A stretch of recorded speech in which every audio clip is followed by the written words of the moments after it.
who might be at risk, and that includes members of the public, charities, policymakers, politicians, clinicians, practitioners, social workers, all kinds of people. So I know we've got a good balance of people here tonight, which is fantastic. As we move into the rest of this evening, we're going to be thinking specifically about our community here in Brighton and Hove. And Grassroots is very much focused on suicide prevention by the community and for the community. When we speak about community though, remember that we're not just talking about the geographical community in which we live. Remember that community can also refer to an organisation that you work for, a community of people using an organisation or service, or a community of interest or a community of faith. So interpret it really broadly as we move through the evening. Keep that in the back of your minds. To start the evening off, we have, which I'm really, really chuffed about, we have a personal message from Caroline Lucas to kick things off. Thank you, Gus.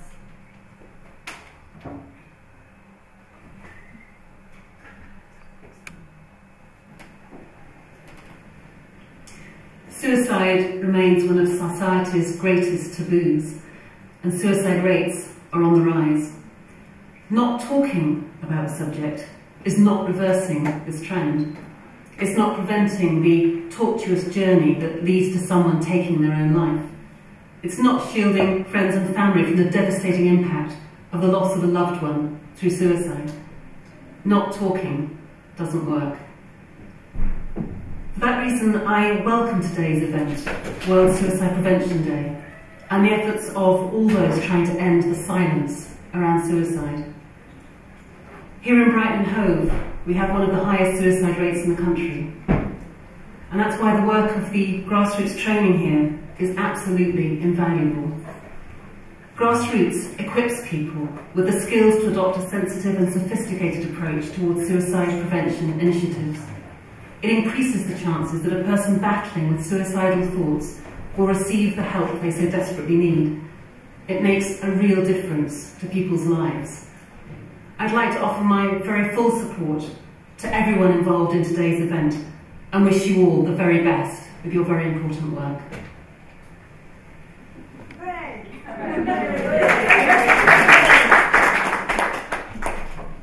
Caroline would have been here, but she has a green party, something or other to go to instead. So her full support. I just want to check that they're actually working. Your mic is leaving. Oh, we can hear you. That works.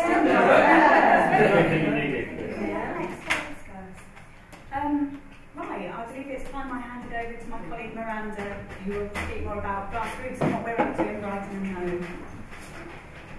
Okay, I have a piece of paper which I might use. Welcome everyone, it's really nice to see people here and people coming. Our vision, the reason that we formed Grassroots, what I'm going to talk about now is just give you a little bit of background about the company really and why we formed it, what we're about, and then I'm going to introduce a film that we made earlier this year that many of you I believe will have seen. It is our vision that no one will contemplate suicide alone, and by that we mean that people thinking about suicide, people thinking about ending their lives, will have someone who is skilled, who is ready, willing and able to help them think about that before making that decision. We believe that that's possible because we believe that suicide is actually preventable and that many of us can learn to help people at risk of suicide. We encourage people to talk about suicide. There is so much fear and stigma still surrounding suicide that it's hard for people to get the help they need, and it's hard for helpers to know how to meet those needs in a confident, knowledgeable way. We know that those problems can be overcome, and that's why we formed this company. There's 4 directors of our company, I'm one of them.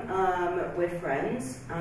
We all have different, slightly varying backgrounds in mental health work, training, forensic services, but generally working with people. And we've all come across people at risk of suicide for many, many years and worked with them.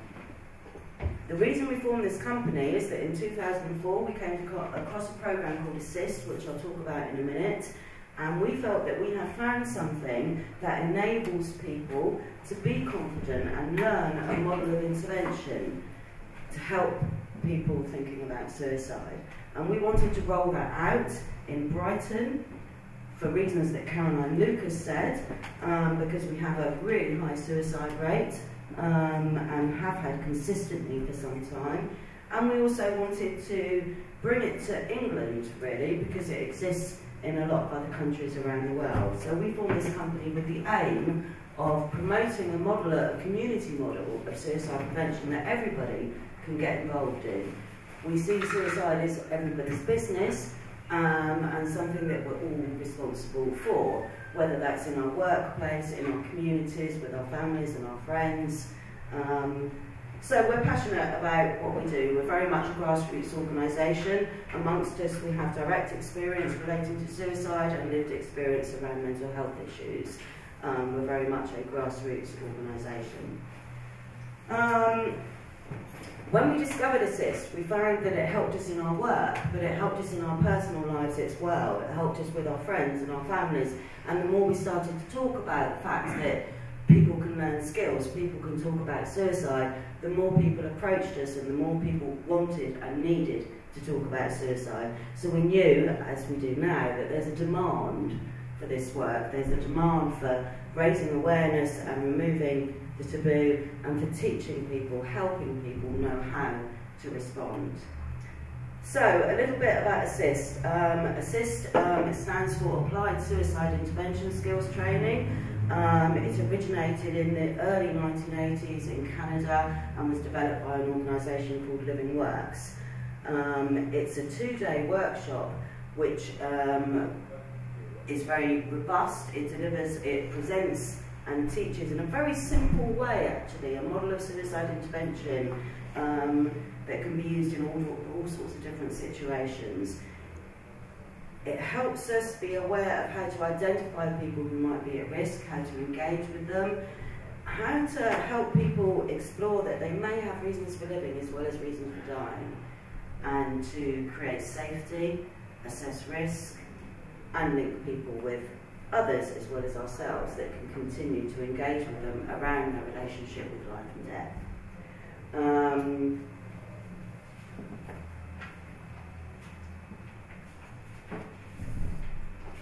We've trained an awful lot of people in Brighton and Hove,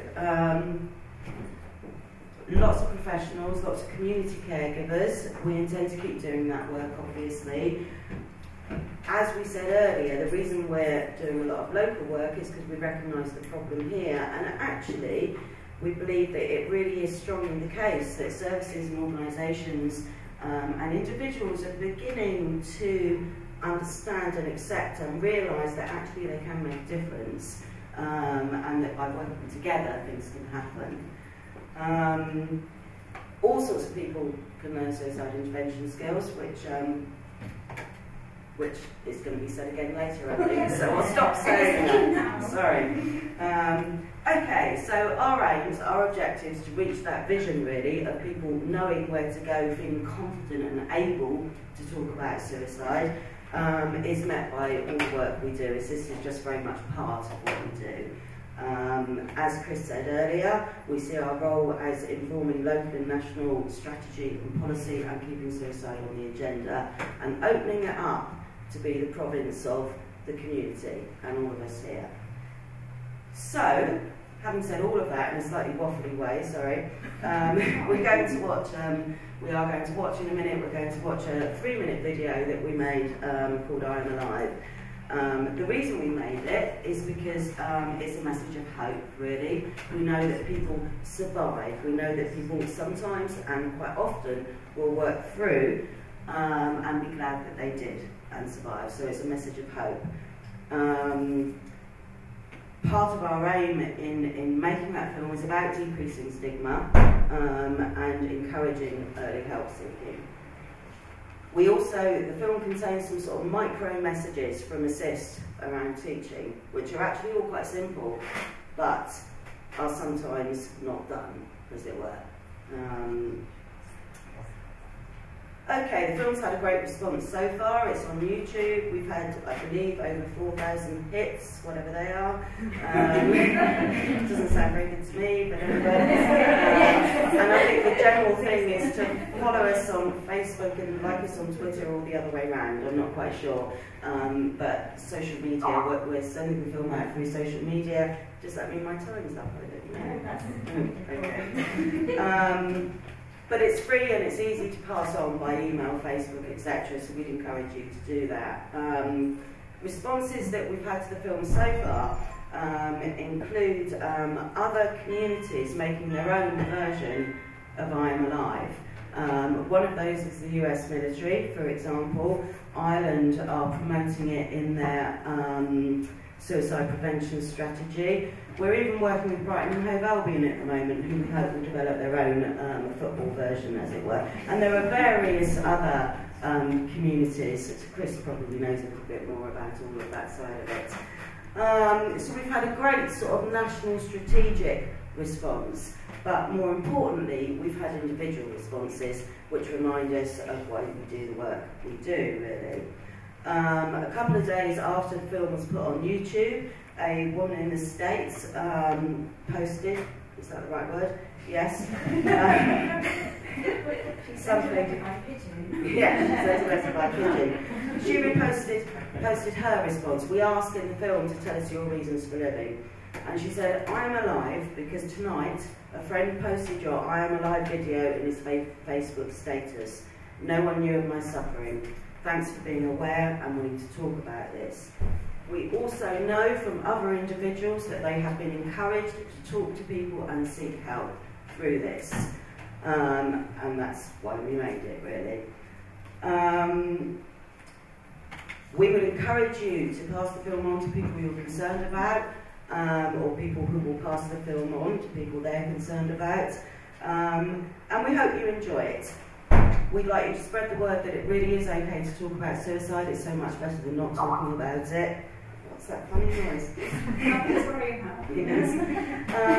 There's some calls to action in the film, and respond to them in whatever way seems appropriate to you, because we certainly believe that we can make a difference. Thank you.